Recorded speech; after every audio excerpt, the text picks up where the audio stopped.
O Senhor esteja convosco. Proclamação do Evangelho de Jesus Cristo, segundo Mateus.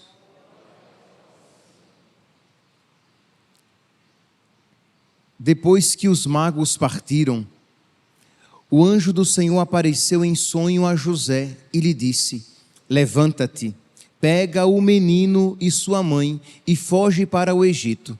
Fica lá até que eu te avise, porque Herodes vai procurar o menino para matá-lo. José levantou-se de noite, pegou o menino e sua mãe e partiu para o Egito. Ali ficou até a morte de Herodes, para se cumprir o que o Senhor havia dito pelo profeta: do Egito chamei o meu filho. Quando Herodes percebeu que os magos o haviam enganado, ficou furioso, mandou matar todos os meninos de Belém e de todo o território vizinho, de 2 anos para baixo, exatamente conforme o tempo indicado pelos magos. Então se cumpriu o que foi dito pelo profeta Jeremias. Ouviu-se um grito em Ramá, choro e grande lamento. É Raquel que chora seus filhos e não quer ser consolada, porque eles não existem mais. Palavra da salvação.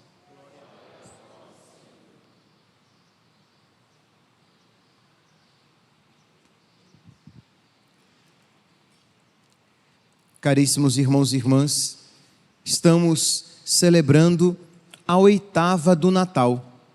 Estamos celebrando a felicidade, a alegria do Natal em 8 dias, já que é uma felicidade muito grande para celebrá-la em um dia apenas.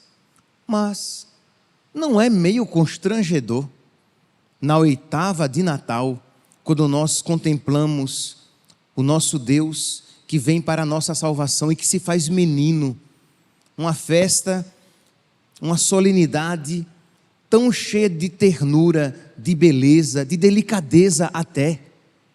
Nós contemplamos o presépio e o nosso coração se enche de alegria. Mas em plena 8ª do Natal, nós celebramos o mistério da matança dessas crianças por causa de Jesus. Isto é, não estaria talvez meio fora de lugar essa celebração?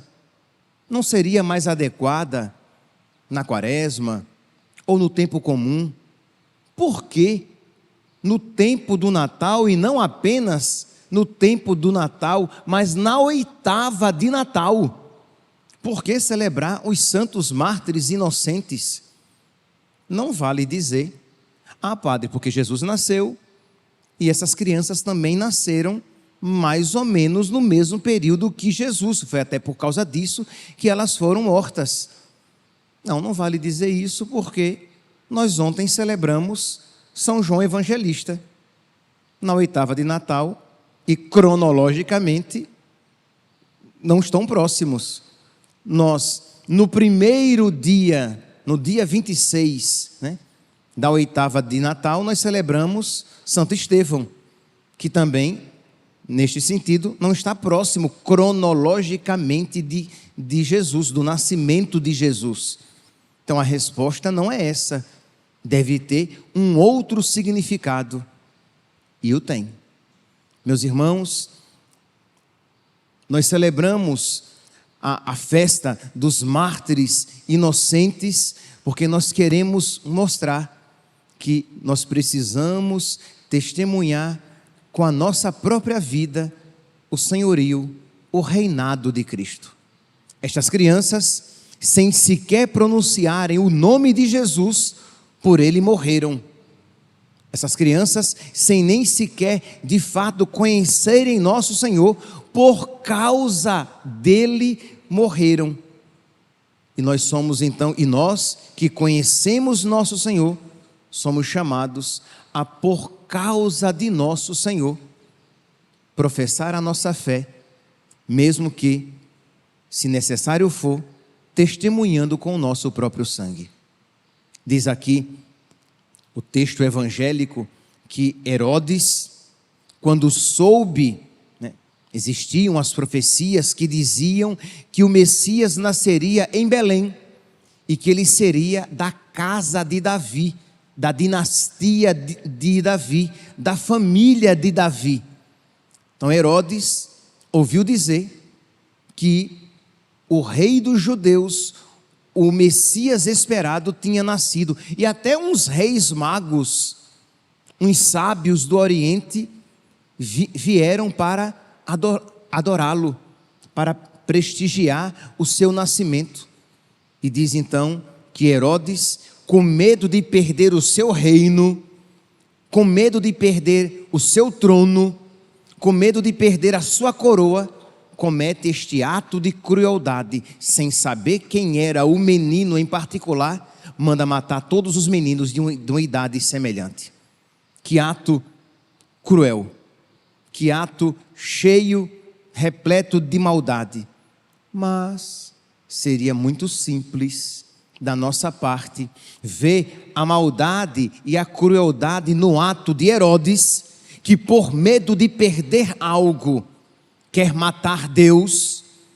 Não perceber, meus santos, que esta mesma inclinação está presente no nosso coração. Isto é, quanto mais marcado pelo pecado, quanto mais amigo do pecado o homem for, mais ódio ele nutrirá em relação a Deus, e mais medo ele vai ter do reinado de Deus. Porque este menino, tão singelo, tão belo, uma criança delicada até, não nos enganemos-nos, ele veio para reinar nos nossos corações. Ele é Senhor. Recordemos que os demônios, quando o menino estiver crescido, os demônios vão reconhecer que ele é o filho de Davi, mas nunca vão chamá-lo de Senhor, porque foi para isso que ele veio, para ser rei, para ser Senhor, para reinar sobre as nossas vidas. E existe então, meus santos, no coração do homem, no coração marcado pelo pecado, existe este medo de Deus, de deixar Deus reinar na nossa vida. Isto é, quanto mais próximo de Deus, mais amigo de Deus, mais crescido na santidade, menor será este medo. Mas em todo o coração humano, ferido pelo pecado, existe este medo de: e se eu for menos feliz, se eu me entregar totalmente a Deus? Será que se eu me entregar totalmente a Deus, será que se eu deixar que Ele seja meu Rei e meu Senhor, será que eu não vou perder a minha liberdade? Isto é, será que eu não serei menos feliz? Porque o diabo coloca no nosso coração exatamente este receio de que se eu me entregar a Deus... Que mosquinha chata, gente, pelo amor de Deus. E eu tomei banho? O que é isso? Vou para cá, me afastar um pouquinho. Existe este medo em nós de que se eu me entregar totalmente a Deus, eu serei menos feliz, eu serei menos realizado, meu coração será menos pleno. Por quê? Porque Deus, com a sua vontade e os seus mandamentos, Deus reina no meu coração. E esta é a mentira do diabo desde o início do pecado. Não é assim que está lá em Gênesis, no capítulo 3, no versículo 8, depois que os nossos pais pecaram, diz que quando eles ouviram os passos de Deus no jardim, eles se esconderam. Por quê? Com medo de Deus. Então, desde o início do pecado, este medo entrou no nosso coração. E nós precisamos, meus santos, reconhecer, pelo amor de Deus, que você não seja um iludido do diabo, de dizer: não, imagine se eu tenho medo de Deus. Imagine se eu tenho medo de me entregar totalmente a Deus. Tá bom, se você já estiver aqui na santidade, no auge da santidade, isto se aplica. Se não, muito provavelmente, você nem percebeu os temores que existem no seu coração. O medo de se entregar totalmente à vontade de Deus, de viver plenamente os seus mandamentos, de nunca lhe negar coisa alguma, de renunciar a si mesmo, sabendo que nisto consiste a verdadeira felicidade, de deixar que Deus reine sobre os seus pensamentos, as suas palavras, as suas ações, os seus desejos, os seus afetos, a alegria de não ter direito algum, de eu me entreguei totalmente a Deus e a sua santíssima vontade. Mas isso, meus santos, para que cheguemos a esta alegria plena e completa, haverá um longo caminho a trilhar. A primeira leitura de hoje, retirada da primeira carta de São João, diz aqui, primeira carta de São João, capítulo 1, versículo 8: se dissermos que não temos pecado, estamos nos enganando a nós mesmos, e a verdade não está dentro de nós. Mas, se reconhecermos nossos pecados, então Deus se mostra fiel e justo para nos perdoar os pecados e nos purificar de toda a culpa. Repito, versículo 9: se reconhecermos nossos pecados, então Deus se mostra fiel e justo para nos perdoar os pecados e nos purificar de toda a culpa. Isto é, se você reconhecer que, mesmo que você esteja em estado de graça, e espero que todos aqui estejam, mas o nosso coração é pecador.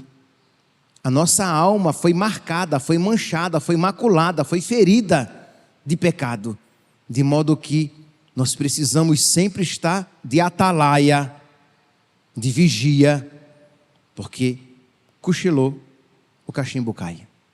Isto é, quando você dá um vacilo, você já se inclina ao pecado, porque aquela erva daninha, o pecado, está enraizado no seu coração. Você corta, mas com o tempo ela cresce. Você corta, mas com o tempo ela cresce.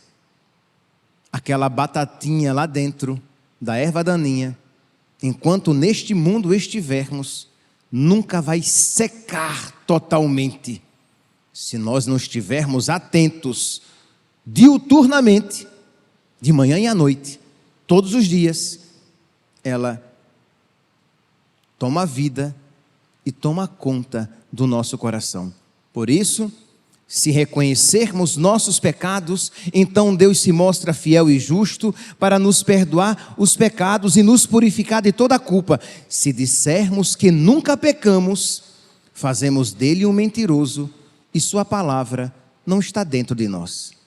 Como diz lá o mesmo São João, aqui na primeira carta, agora no livro do Apocalipse, no capítulo 3, no versículo 17: eu sou pobre, cego e nu. Que ninguém diga que é rico. Entendamos aqui rico, isto é, eu sou saudável, eu sou imaculado, eu não tenho pecado, eu sou livre, 100% livre. Eu sou pobre, cego e nu. Eu necessito da graça de Deus, eu necessito do auxílio divino, eu necessito da força do alto para que eu não me entregue às minhas desordens interiores, porque existe dentro de mim aquela mesma desordem que existia no coração de Herodes.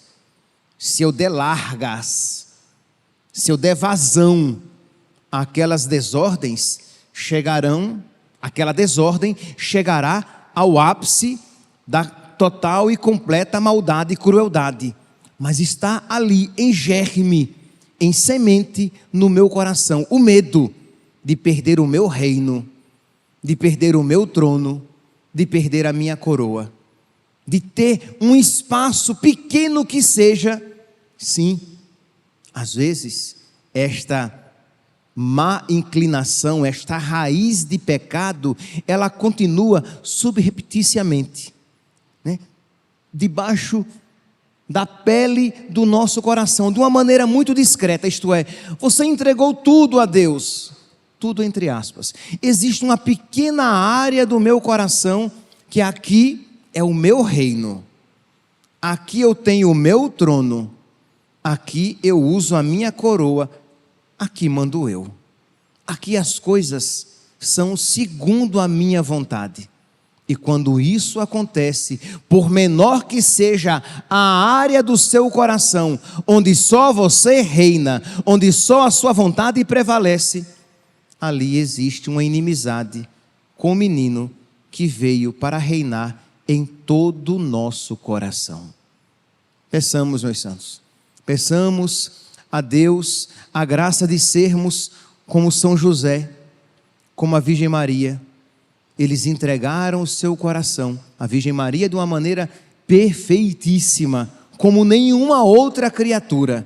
Ela que nunca foi serva, nunca foi marcada, maculada pelo pecado, ela é o exemplo por antonomasia, o exemplo maior da criatura livre, que abraçou totalmente a vontade de Deus, os seus desejos, os seus planos, os seus desígnios.